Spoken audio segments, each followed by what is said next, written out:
Episode 11 of the Reefer 250 build, and I just thought I'd cover a couple of bits and pieces on heating and cooling your tank.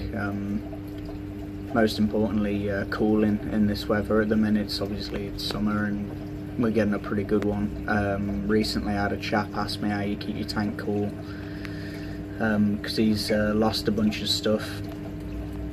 He's had a load of his corals strip out and bleach in the course of a couple of days. I think he's done well at how he was running his tank to last this far this summer, because it has been a belting summer. I said, what do you normally keep your tank at? He had one of those little glass stuck on the, you know, the thermometers that suck onto the glass, old school. So anyway, I said to him, what do you keep your tank at normally? And he said, well, around 25, you know. If he's got one of those little glass things, it's going to be thereabouts, isn't it? So anyway, and I said, well, that's a 30. Anyway, he's already been stung, so I suppose better late than never. He's going to carry on and all that sort of stuff, but still, should have really done what he done sooner. He's gone and got himself a chiller, which is the more expensive range of what you can do, but nevertheless, it's probably one of the best solutions, to be honest. If you've got the money to go and buy yourself a chiller and you've got a decent sized tank, go for it. Especially if you're in a hot country. Generally, I think rule of thumb is go and buy yourself a chiller if you're in a hot country, but in the UK you don't hear so many people keeping them, except for the guys who've got the real big tanks.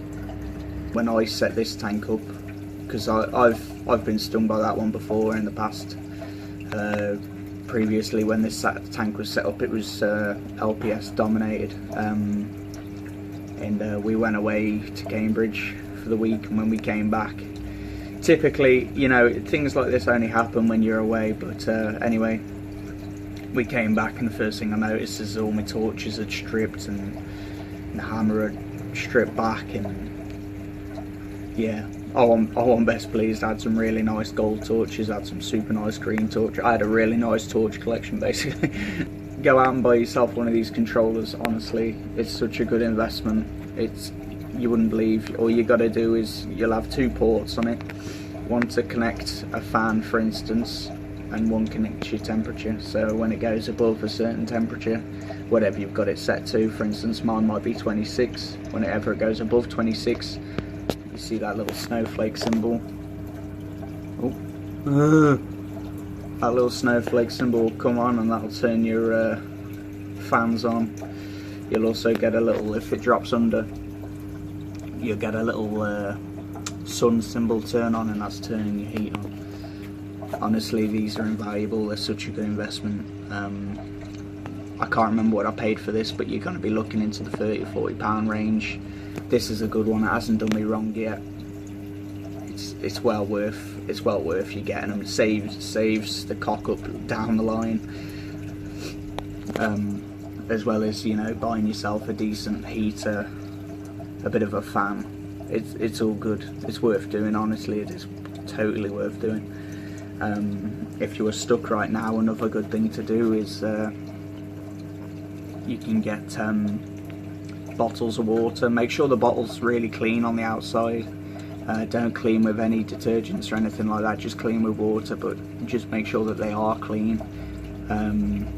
Fill that with water. It doesn't matter what type of water, tap water will do. Fill it up with water, leave a bit of a gap at the top so you don't have any accidents. Put it in the freezer, let it freeze, and then stick that in your sump, and that should help out a bit.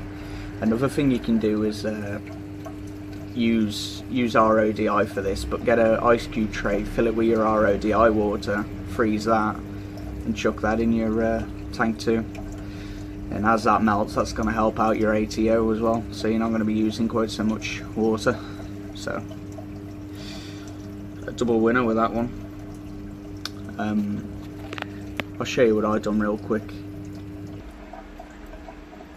So all I did was add this 4-channel fan. Obviously I've got my heater. This is also connected to the DD controller. There's a probe in the back of the tank right by a flow, so that's keeping good track of what the real-time temperature actually is. So like I said, whenever it goes above 26.0, this is going to kick on. While you're at it, you can all have a bit of a laugh at my tank top. So yeah, that's what I'd do anyway. Go and get yourself, look at it this way, the amount of money you're going to spend on your aquarium, it's not a cheap hobby in the slightest. It don't go cheap, honestly. I wouldn't advise you go too cheap. This wasn't the most expensive fan, but really it is worth going the extra bit.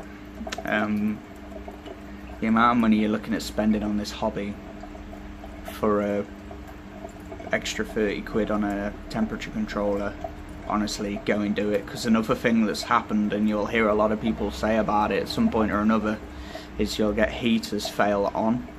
And when a heater fails on, what do you think's going to happen? It's no different to having a real bad heat wave wipe out your tank. So there you go. Sorry about my voice, by the way. I'm fucking rough as shit at the minute. I don't feel too good, but I'll leave that there anyway. Keep your eye out for the next update video too.